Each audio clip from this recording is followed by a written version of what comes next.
Partia Demokratike Dega Shkodër dënon krimin mjedisor dhe ndërtimin abuziv që po ndodh në zonën e Baks-Rjollit, pjesë e njësisë administrative Velipoj dhe Bashkisë Shkodër. Ky krim vjen si pasojë e abuzimeve me zhvillimet ndërtimore dhe interesa të ngushta të aktorëve të përfshirë dhe të mbështetur nga pushteti. Hapësira e fshatit Baks-Rjoll u nxorr fillimisht nga zonat e peizazhit të mbrojtur Bun Velipoj në vitin 2019 me qëllim për të rënë pre më e lehtë në kuadër të abuzimeve me ndërtimet dhe krimin mjedisor që po ndodh këto ditë.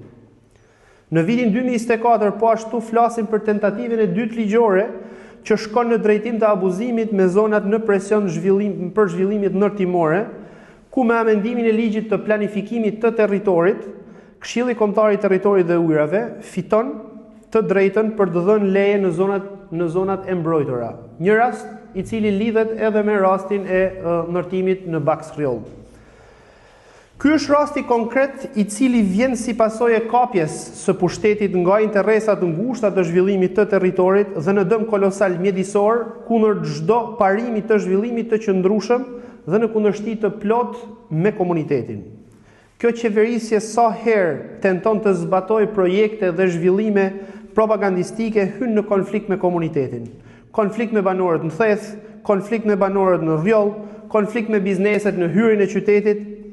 Kjo qeverisje tenton ta përdorë popullatën si instrument për të mbajtur pushtetin, por nuk punon për komunitetin me qëllim rritjen e standardit të jetesë dhe të mirëqenies. Nga ana tjetër, kemi një bashki e cila fshihet pas gishtit, e cila duhet të jetë mbrojtësja e interesave kryesore të bashkisë dhe e cila lën në mëshirë të fatit banorët e saj dhe nuk ka forcën të shprehë kundërshtinë me projektin sepse funksionon si zgjatimi i pushtetit qendrës.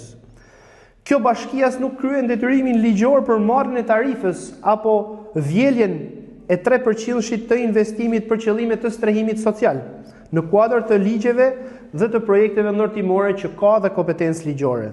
Si rezultat i kësaj, kemi një bashki e cila është e detyruar të heshtë për krimin mjedisor dhe një bashki të paaftë për të zbatuar instrumentat ligjor që i përkasin. Partia Demokratike do të qëndrojë gjithmonë në krah të komunitetit, në krah të zhvillimit të qëndrueshëm dhe në krah të interesit publik.